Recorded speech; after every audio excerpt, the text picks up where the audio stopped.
Xuân đi tung khoa mía giống nồng nghìn nan hoa liêm lâu nồng nghìn na mê vạc mi kim tu ngã nông tan hi na min mang ngày bên hi na ô ma khum bên xa nung hô pi na kama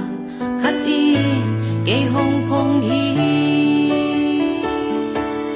ngày ban na neng khát sông này kê cây nông nhị về về hi Giêsu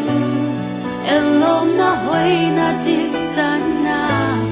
tatung na khát sông bang lâu bi công sam na ô nung ngai sa khi ta khi thấy loan na nong hi cây tung nong chi ta khi Giêsu cây nong nhị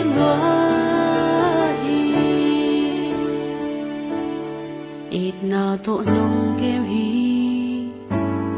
na ang sung nong wai hi na khot to hong zo din cây lơ nong lam to hi tung ni long long ina be ni long na tu pa nong ni na gun thoi ba luang hi mi kim ma di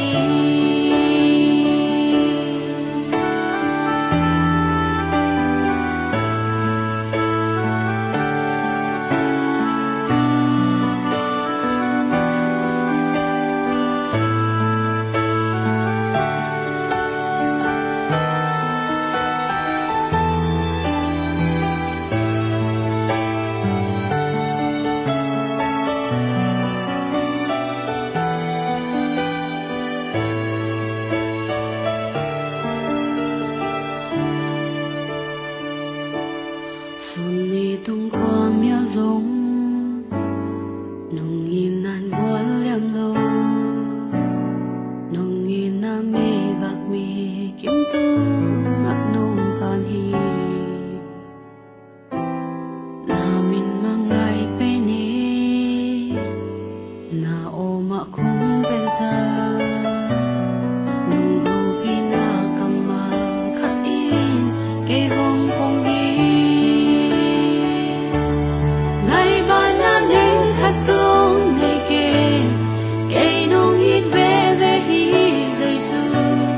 elom na hoy na tik tan na katung a khát sông bang lâu bi công sam na ô nung ngai sa khi